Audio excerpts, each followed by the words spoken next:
안녕하세요. 네, 반갑습니다. 자, 우리 지난 시간에 합의 법칙을 개념을 배우고 그리고 문제풀이까지 해서 합의 법칙을 마무리했었어요. 합의 법칙에서 중요한 거 기억나요? 네, 두 가지 사건이 있을 때 그 두 사건이 동시에 일어나지 않는다라고 했습니다. 두 사건이 동시에 일어나지 않을 때 그 사건 A 또는 사건 B가 일어날 경우의 수는 그 두 가지를 더했고요. 그래서 문제를 풀었더니 우리는 그 문제를 풀 때 여러 가지로 분류를 해서 그 가지들을 잘 세서 문제를 해결했습니다. 그 문제를 해결할 때 잘 세는 방법 중에 사전식 배열, 1, 2, 3 순서대로 혹은 A, B, C 순서대로 여러분들이 잘 나열해 주셔야 빠짐없이 그리고 중복되지 않게 셀 수 있었습니다.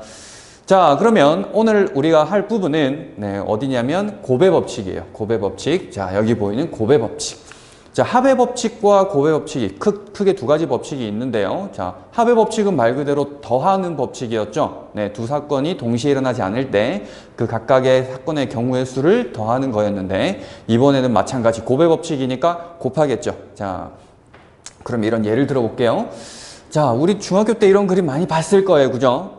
학교에서 도서관까지 가는데 A, B, C 세 가지 길이 있고요. 자, 도서관에서 집까지 P, Q 두 가지 길이 있습니다. 그러면 학교에서 도서관을 지나 집까지 가는 경우의 수를 구하여라 라고 했을 때 우리는 그게 몇 가지냐? 자, 이미 알고 있는 친구도 많을 겁니다. 여기에서 학교에서 도서관까지 가는 경우가 세 가지였고 도서관에서 집까지 가는 경우가 두 가지였죠. 그래서 그 두 가지 경우가 곱해져서 총 6가지입니다 라고 우리 중학교 때 배웠을 거예요. 그러면 여기 보이는 이 6가지라고 하는 걸 우리는 본능적으로 계산을 했는데 얘를 구체적으로 파고 들어가서 왜 얘가 이렇게 곱하기가 되는지 그런 걸 한번 생각을 해보겠습니다. 자, 여기 학교에서 도서관까지 가는데 A, B, C 세 가지 길이 있는데요. 학교에서 내가 만약 A라는 길을 이용해서 도서관까지 가고 도서관에서 집까지 가는 거는 A로 왔다면 그 A라는 길 하나에 대해서 P, Q라는 두 가지의 길이 존재하죠. 마찬가지로 B일 때도 내가 P, Q로 갈 수 있고요. C일 때도 P, Q로 갈 수 있다는 거지. 그렇기 때문에 우리는 다시 얘기하자면 그 학교에서 도서관까지 가는 그 경우 각각에 대해서 A, B, C 각각에 대해서 그 도서관에서 집까지 가는 두 가지 P, Q의 경우가 생긴다라고 얘기할 수가 있겠습니다. 자, 그러면 요때 그 각각에 대해서 요런 뒤에 두 가지가 생길 때 우리는 이때 곱의 법칙을 쓴다는 거예요. 자, 그러면 이걸 좀 일반화를 해볼까요? 자, 사건 A가 일어나는 경우가 M가지이고, 자, 그 각각에 대하여 사건 B가 일어나는 경우의 수가 N가지일 때, 그 두 사건 A, B가 동시에 일어나는 경우의 수가 뭐다? 두 수를 곱하면 된다라고 되어 있습니다. 자, 그러면 그 두 가지를 곱하는 사건들을, 조건들을 다시 보자면, 그 각각에 대하여 사건 A 각각 하나하나에 대하여 B가 일어난다. 사건 하나하나에 대해서 그 다음번 사건이 연속적으로 동시에 일어날 때 그때 우리는 곱하기 한다라고 하는 거예요. 자, 그러면 다시 앞에 걸 한번 볼까요? 우리가 여기 학교에서 도서관에서 집까지 동시에 한 번만에 간다고 볼 수도 있지만 조금 다른 관점으로 생각을 하면 학교에서 도서관까지 갔다가 연속해서 잇따라서 집까지 갔다고 생각할 수도 있겠죠. 그래서 다시 여기에서 동시에 일어난다고 했는데 이 동시에를 다른 식으로 또 생각을 해줄 수 있는 게 연속해서라고 생각할 수도 있다. 마찬가지로 다른 표현으로 잇따라 갈 수도 있다. 이런 식으로 표현할 수 있다는 겁니다. 그러니까 꼭 동시에 라는 건 아니고요. 연속해서 혹은 잇따라서 이런 식으로 일어나는 사건에 대해서 그때도 곱의 법칙을 쓴다라고 하는 내용이 되겠습니다. 자, 그러면 이 곱의 법칙 간단한 예를 한번 들어볼까요? 자, 남학생이 3명이 있고요. 여학생이 5명이 있습니다. 근데 남녀 대표를 한 명씩을 뽑겠대요. 남자도 1명 그리고 여자도 1명을 뽑겠다. 그러면 우리는 그 1명씩을 생각을 해보면 동시에 지금 한 명을 뽑는데 그 각각의 경우를 생각을 해보면 어떤 경우가 생기느냐. 남학생 3명인데 그 3명 중에 예를 들어 첫 번째 사람, A라는 사람이라고 할까요? 자, A라고 하는 사람이 뽑혔다고 하면 그 한 명에 대해서 그 여학생 5명이 전부 다 또 다른 대표로서 뽑힐 수가 있죠. 즉, 남자 1명 각각에 대해서 여자가 5가지가 나타날 수 있다는 거죠. 그러면 이건 고배 법칙을 쓴다고 생각하시면 되겠죠. 그래서 보면은 남학생 중에 1명을 뽑는 경우의 수는 그냥 3가지가 되겠죠. 네, 마찬가지. 여자 5명, 여학생 5명 중에서 1명을 뽑는 경우의 수는 5가지가 되겠습니다. 그러면 그 2개를 어떻게 하면 된다? 곱하면 된다. 그래서 전체 경우의 수는 15가지다. 자, 간단한 예로서 이렇게 고배 법칙을 봤는데요. 크게 어렵지 않을 겁니다. 자, 그러면 우리가 지난번 합의 법칙 할 때를 조금 떠올려 볼게요. 자, 합의 법칙에서 우리가 그 합이라고 하는 것 때문에 그 집합으로 표현을 할 수가 있었죠. 네, 사건을 집합으로 표현하면 좀 쉽게 표현할 수 있었습니다. 그렇기 때문에 우리가 그 집합으로서 그 합의 법칙을 표현할 수 있었어요. 네, 그래서 그 두 사건의 집합의 원소의 개수를 더하면 합의 집합이 됐었죠. 네, 그렇기 때문에 우리 보이는 고배 법칙도 똑같은 방법으로 집합을 써먹을 수가 있어요. 근데 차이는 뭐냐면 여러분들이 고1 때 합집합은 배웠지만 곱집합은 배운 적이 없잖아요. 그죠? 네, 교육과정 외이긴 한데 요 고배 법칙을 설명하기 위해서 그 곱집합이라는 것도 간단히 설명해 보도록 하겠습니다. 자, 예를 들어서 우리 아까 전에 했던 이 경우를 예를 들어 보도록 할게요. 자, 내가 학교에서 도서관까지 가는 경우를 사건 A라고 했을 때 그 사건 A는 그 가는 길이 A라는 이 길도 있었고 BC라는 길이 있었죠.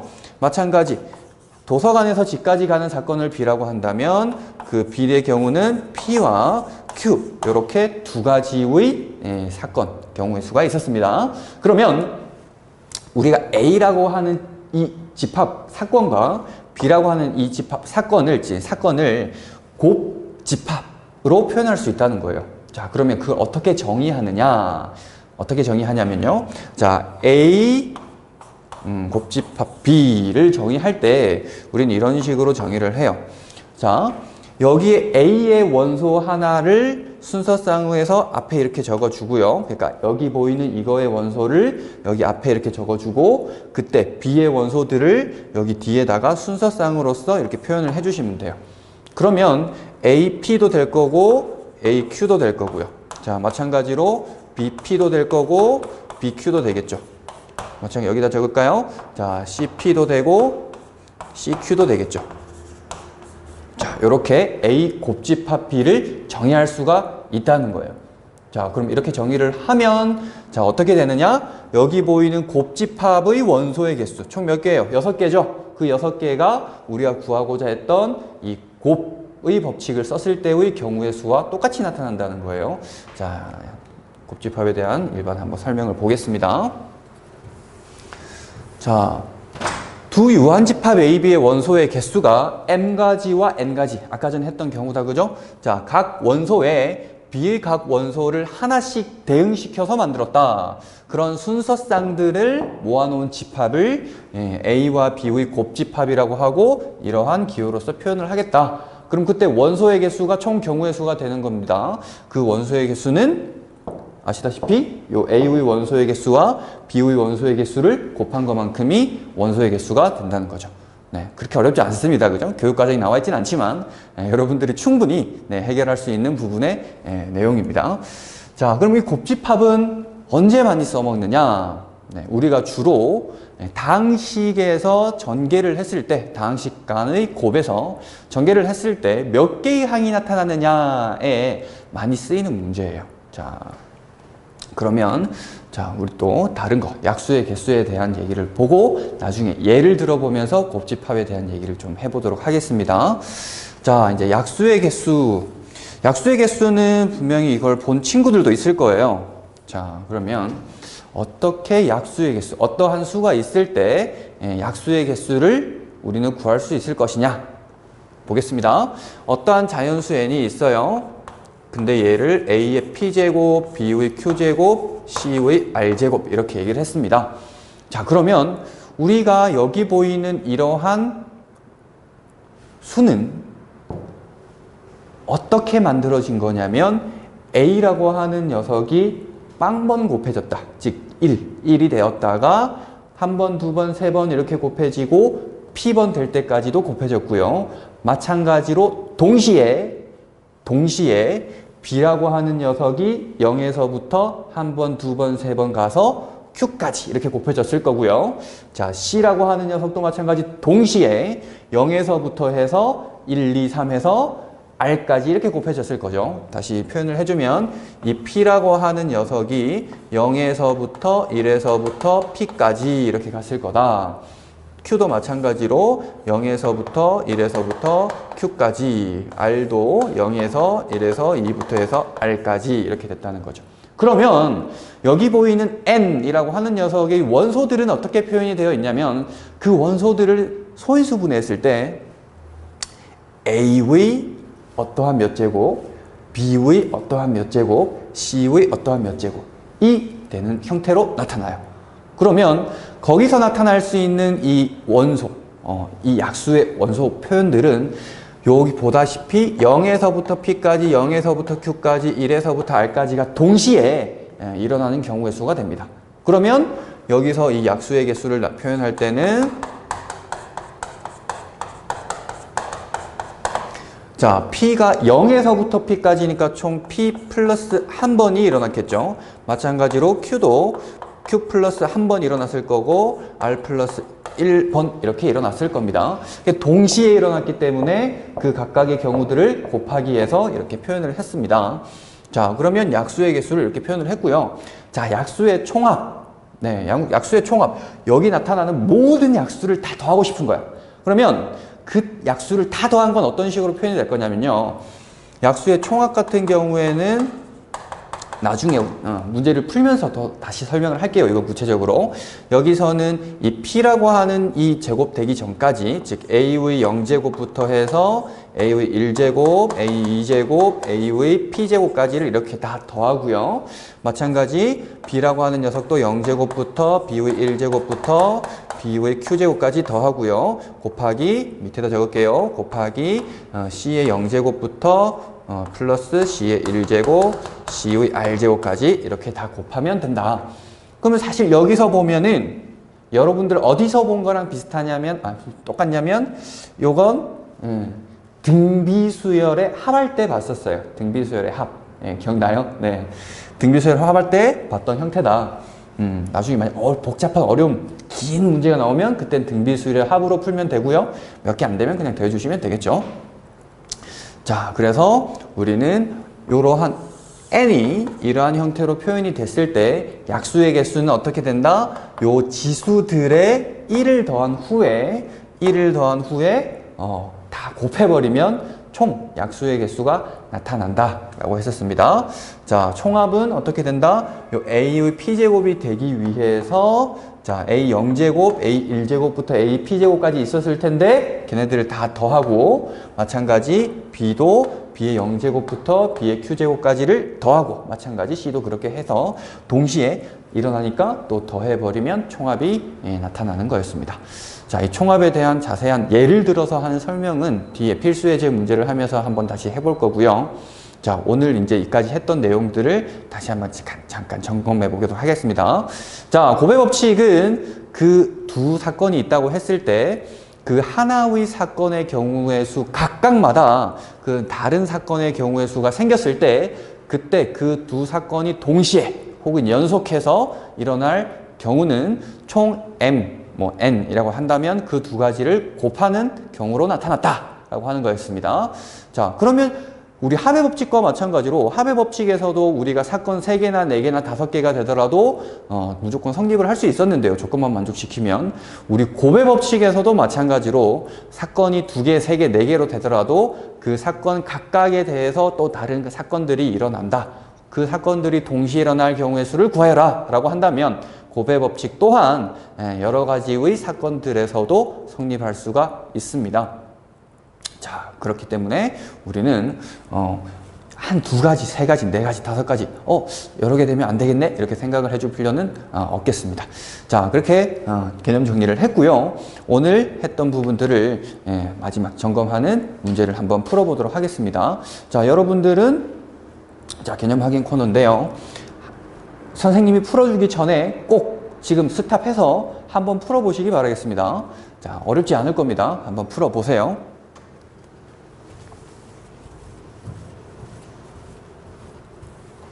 자, 풀어보셨습니까? 자, 과학 선택 과목 4가지와 수학 선택 과목 3가지 중에서 과목별로 한 가지씩 두 과목을 선택할 거다. 그러면은 총 두 과목을 선택하는데 과학 선택 과목을 한 가지 선택할 때마다 그 각각 수학 선택 과목도 3가지가 가능합니다. 그죠? 그리고 과목별로 한 가지씩이니까 지금 동시에 한 가지씩 뽑겠다라고 하는 얘기네요. 그러면 우리 배웠던 곱의 법칙 쓰면 되겠습니다. 그죠? 자, 4가지니까 총 경우의 수는 4가지 있겠죠. 4개 중에 하나를 뽑는 거니까요. 그죠? 자, 수학 선택 과목은 3가지입니다. 그럼 3개 중에서 하나 뽑는 거니까 3. 그래서 곱하면 총 12가지 경우가 되겠다. 그렇게 어렵지 않은 문제였습니다. 자, 그 다음 문제인데요. 자, 곱집합에 대한 내용을 좀 자세히 설명을 해서 이 문제를 좀 자세히 풀어보도록 할게요. 자, 이 x 곱하기 y라는 식과 a 플러스 b 플러스 c라고 하는 식이 있는데 이거를 곱해서 전개를 할 때 항의 개수를 구하여라 라고 했습니다. 자, 그러면 우리 이거 전개할 수 있죠, 그죠? 전개를 한번 해보겠습니다. 전개를 하면 이거는 xa가 되고요. 자, 그 다음 xb, 그 다음 xc, 그 다음 ya, 그 다음 yb, 그 다음 yc 이렇게 나타납니다. 그러면 봤더니 서로 다른 항의 개수가 6개로 나타났다, 그죠? 동류항이 생기지 않았으니까요. 그러면 여기서 나타난 6개의 항을 우리 이 집합을 한번 볼게요. x, y라는 원소를 가진 집합이 있고, 자, b는 A, B, C라는 원소를 가진 여러한 집합이 있다고 보겠습니다. 이때 이 두 집합의 곱집합을 아까 배웠던 것처럼 찾아보면요. A 곱집합 B는 자, 여기에 있던 원소와 여기에 있던 원소 하나씩을 대응시켜서 순서쌍으로 만들었습니다. 그래서 x, a가 되고 x, b가 되고 x, c가 되고 마찬가지 y, a가 되고 y, b가 되고 y, c가 됐습니다. 그러면 여기서 나타난 이 곱사건과 우리가 이 전개했던 이 항들을 비교해 보면 어떠한 규칙이 보이느냐? 자, 보시다시피 여기 보이는 XA와 X, A가 똑같은 형태로 보인다고, 그죠? 마찬가지로 XB, X, B, XC, X, C 이런 식으로 되죠. 자, 그러면 우리는 뭐라고 얘기할 수 있냐면 여기 보이는 이때 항이 전개됐을 때 그 서로 다른 항의 개수는 뭐와 여기 곱집합의 원소의 개수와 1대1로 대응된다라고 볼 수 있습니다. 1대1로 대응된다고 볼 수가 있어요. 그러면 당연히 여기서 보이는 원소의 개수를 찾아보세요 라고 하는 건 그냥 곱집합의 원소를 개수를 찾아보세요 라는 것과 똑같은 수가 나타나겠죠. 네, 그렇기 때문에 우리는 요 두 가지, 즉 x 플러스 y라는 항의 서로 다른 항의 개수인 두 가지와 a 플러스 b 플러스 c라고 하는 서로 다른 항의 개수인 세 개를 서로 곱한 경우의 수인 6개가 나타난다라고 할 수 있다는 거죠. 됐죠? 네. 서로 다른 항의 개수는 어떻게 된다? 곱집합의 원소의 개수와 같다. 따라서 저기서 나오는 애들과 저기서 나오는 애들의 경우의 수들을 곱해가지고 6으로 만들어 주시면 간단하게 풀리는 문제겠습니다. 자.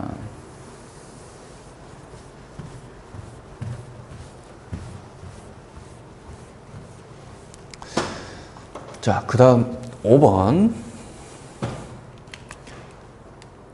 자, 세 지점 ABC를 잇는 도로가 그림과 같이 연결되어 있을 때 A에서 B 지점을 거쳐 C 지점까지 가는 모든 경우의 수를 구해라. 단, 같은 지점은 두 번 지나지 않는다. 자, 셈이 제일 처음에 예를 들었던 것과 비슷합니다. 그죠?